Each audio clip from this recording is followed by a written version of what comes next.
They say a man carries his past with him, whether he chooses to or not. Some memories are carved into the very fabric of our being, whispered in the wind, carried in the blood. I am Philip Phil Hanks Sr., and though history has tried to forget me, my story is one that refuses to be buried. For many years I was just a name on a page, a footnote in someone else's ledger. But my blood runs through generations, through my children and their children.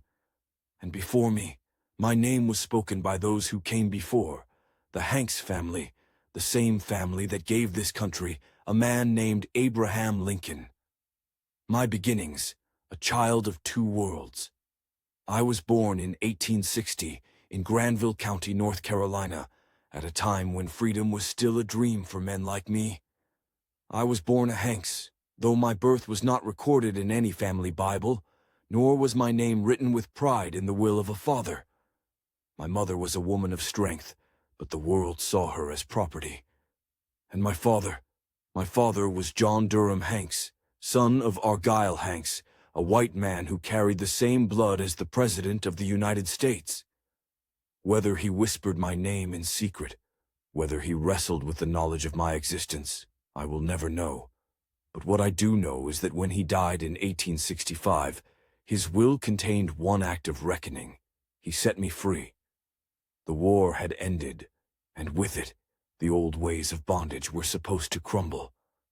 I was manumitted, granted my freedom by the very man who had held it captive. But freedom is not just the absence of chains, it is the presence of belonging. And so, I wandered through a world that saw me as neither truly free nor fully recognized. The Burwell family, a new beginning. Orphaned by circumstance, I was taken in by William T. Burwell and his wife, Elizabeth Betsy Elam Burwell. Some called it kindness, others necessity. Perhaps it was both. In their home I was given shelter, but never a name that fully belonged to me.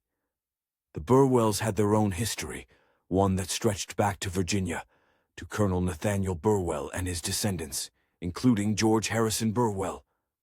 Some say that William T. Burwell was connected to them, though he had made a life for himself in North Carolina. If that is true, then my fate was always intertwined with the weight of history, caught between two legacies, two families, two names. It was in this home that I met Rosetta Burwell, the woman who would become my wife, the mother of my children, and the one who would finally give my name a future. The bloodline that could not be broken. As I traced my own past, I began to understand that the Hanks family name carried more than just whispers of forgotten children like me. It carried power, history, and a connection to the very heart of this country. I learned that my grandfather, Argyle Hanks, had a daughter named Nancy Hanks, who, by some accounts, gave birth to a boy named Abraham Lincoln. If this is true, then the same man who signed the Emancipation Proclamation, who freed men like me, was not just a distant legend, but a blood relation. Whether Lincoln knew of our connection, I cannot say. But history has a way of looping back upon itself, revealing truths long buried. A legacy of truth. I tell you this story not for my own sake, but for the sake of those who come after me. For my children, my grandchildren, and for those who bear the Hanks name even now. You may not find my name in the history books, but I was here.